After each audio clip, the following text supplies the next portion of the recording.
Welcome to Sal's Classic Bodybuilding Archives. Today's episode is a special request made by viewer Joe Toth. So we're going to go back to Muscle Mag International, January 1983.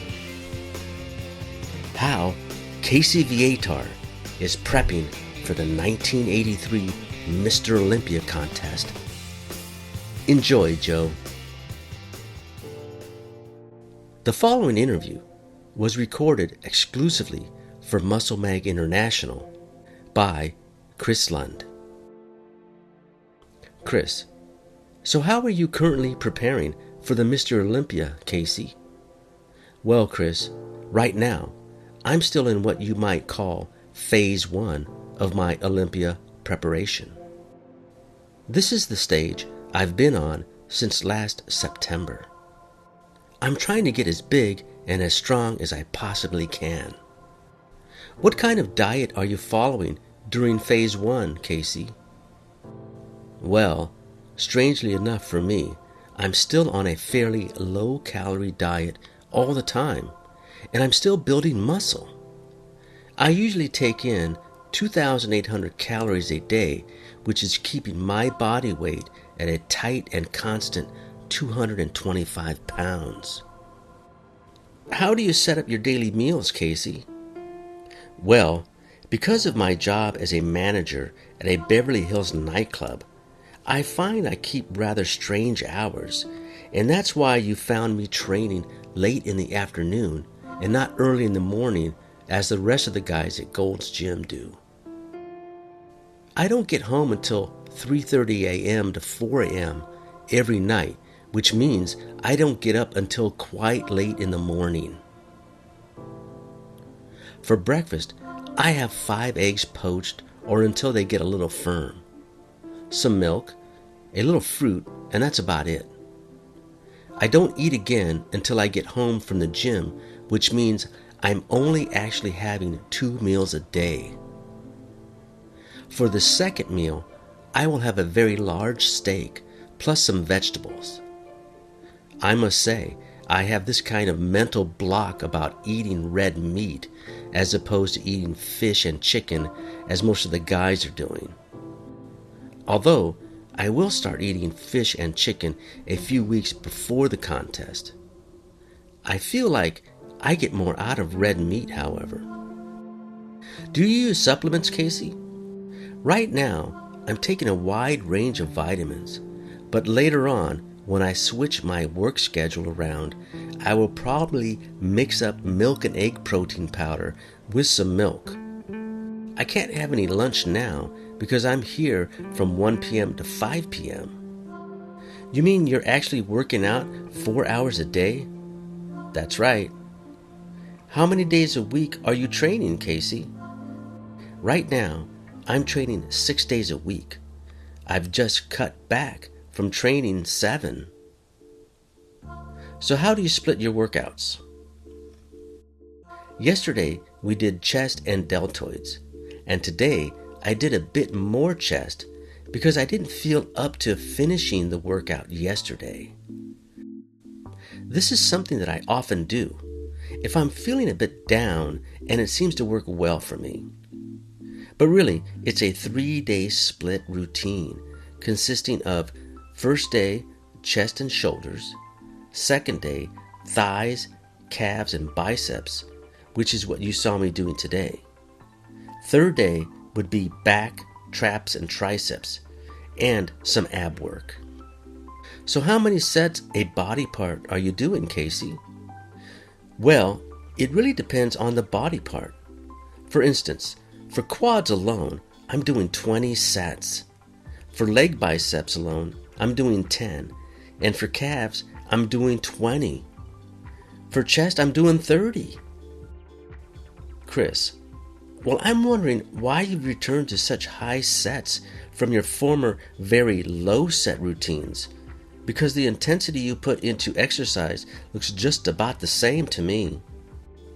I'm trying to build right now the body parts which I feel are the weakest. I'm doing more and more sets for them, and I'm training them very intensely. I'm also training them at the beginning of my workout, when my energy is at its highest, and I think I'm responding much better. Are you training as intense as you were when you were on the Nautilus system? Casey, not really. There's been a few studies out recently which say that if you train to failure all the time, then you can interfere with the function of the adrenal glands. So you can get into a situation where you reach a sticking point. You don't gain any strength, you don't gain any size, and you stay sore all the time. I find that if you hold back just a bit and intensify your reps without going to all-out total failure, I think you can concentrate and gain much better. Chris, you looked as though you were training all out to me, Casey. Well, I do train very hard, but I like to know what I'm doing all the time so I don't go beyond total failure anymore. What are some of the poundages you're currently using, Casey? Well, before you walked in the gym, I did my 4th set of 5 reps on the full squat with 600 pounds. I finished up chest work with 7 reps using 550 on the bench press. Chris, do you still train on the Nautilus machines? Casey, right now, I'm lucky if I use 4 or 5 machines in a week. The problem is, I'm so strong at the moment that there's not enough weight on the stacks, and I have to place 45-pound plates on top of all the stacks. So you're using more free weights in your training nowadays? Oh, definitely. But then I'm still using some machines, racks and pulleys as well.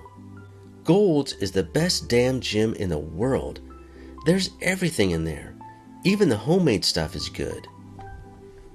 Besides, how can I train my calves with 700 pounds using only the Nautilus multi-exercise unit? There's no way I can build my calves like I want to, relying solely on Nautilus. Chris, I'm really quite surprised to see you execute your repetitions at such a fast pace. I don't know, but I kind of expected to see you raising and lowering your weights fairly slowly and methodically, without any momentum. Casey, no, I think that way just wastes time.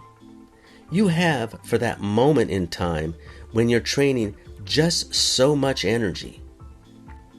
I think if you get as much done as you possibly can, as far as reps go, in that little bit of time, then the set will be that much more beneficial.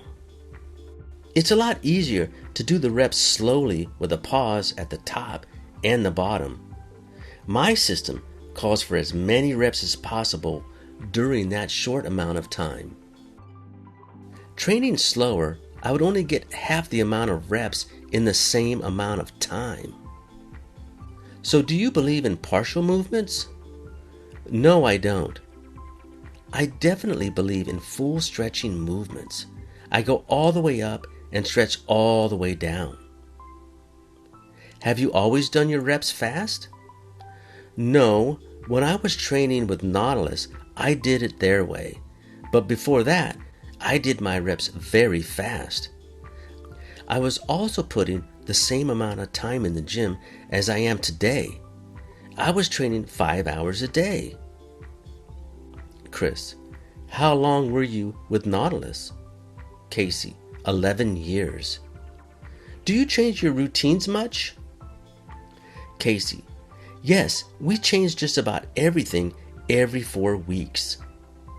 We still stick with the squats, deadlifts, heavy curls, benches, and all that heavy stuff. But the finishing movements, like the incline curls, and that are changed every 4 weeks. I find that if I go away from a movement for about 3 weeks, it feels better when I return to it. Different exercises and angles really make a big difference. Chris, what are you going to do in the future, Casey? Well, I think I'm going to write a book.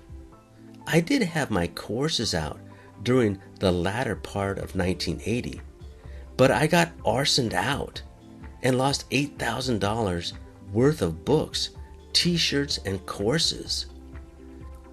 I came out of that building wearing only my shorts and t-shirt, and I've devoted almost every penny that I've earned since then trying to pay back the people that I owe.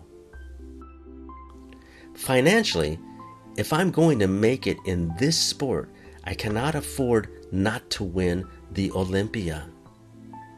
It's going to have to be a do-or-die effort this year, and the only thing that could stand in my way would be the politics. But I'm praying that I go up there looking so awesome that even won't make any difference. I want to be absolutely unbelievable on the day. You know, I've been looking forward to this for so long, and it means so much to me that if I die 2 weeks later, I'd be okay. I'd die a happy man. Well, thank you for joining me. I hope you enjoyed today's episode. Please leave a like, comment, share, and subscribe.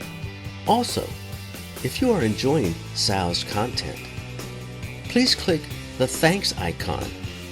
I would appreciate it. Until the next video, keep training and chasing the dream.